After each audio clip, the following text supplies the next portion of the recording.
كنت محتاره اطبخ ايه النهارده. جبت نص كيلو من اللحمه وعملت بيه 20 رغيف من الحواوشي. تعالوا بينا كده نسمي الله ونشوف هنعمل بيه ايه وبطعم وريحه الفحم. يلا بينا.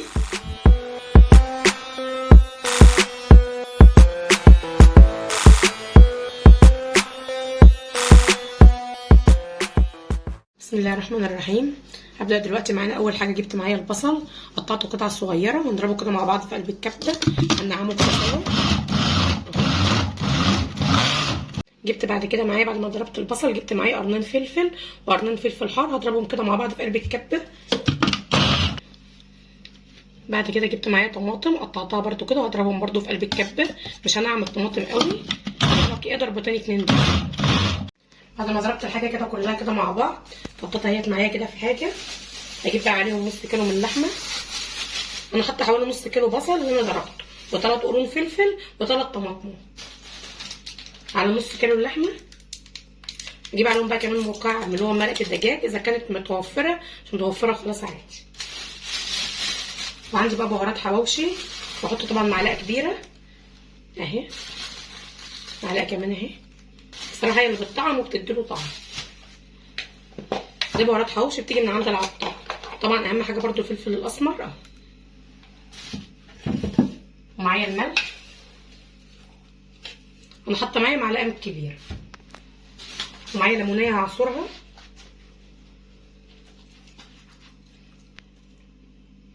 ومعايا معلقه كده صغيره من السكر.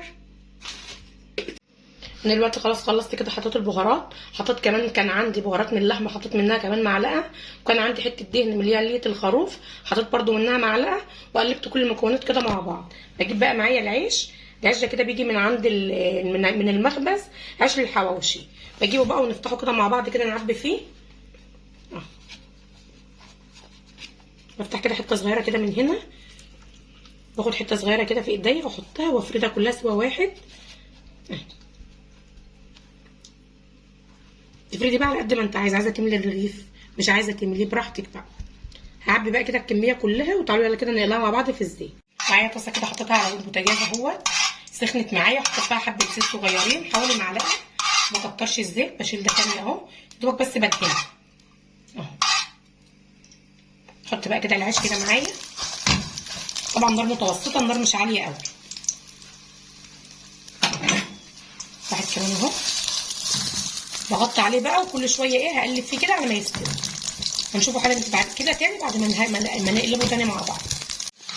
شايفين كل شويه بقى بقلب فيه كده اهو. النار انا قلت قبل كده انا عاملاها على نار هاديه، مش هاديه قوي ولا عاليه قوي، نار متوسطه. بطلع بقى دي كده، ما بطلعهوش بره، بحط كده الرغيفين على بعض عشان برده ايه يستوي معايا. هفضي بقى المكان ده برده دهنه زيت صغيره كده، دهنه مفيش دهنه خفيف، واحط فيها تاني رغيف تاني.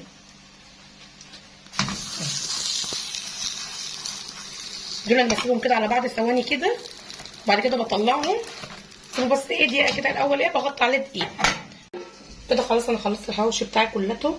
جبت بقى معايا حته فحمه ولعتها على البوتاجاز، جايبه عليها نقطه زيت كده عشان تطلع الدخان الحلو بتاعنا، مغطي عليها بقى كده ونسيبها ربع ساعه كده، بيبقى الحواوشي بتاعنا اكنك عاملاه بالظبط على الفحم، وبقى بطعم الفحم.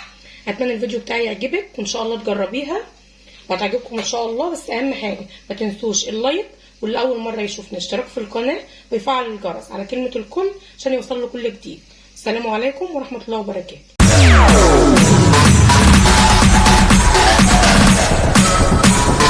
TikTok, don't stop.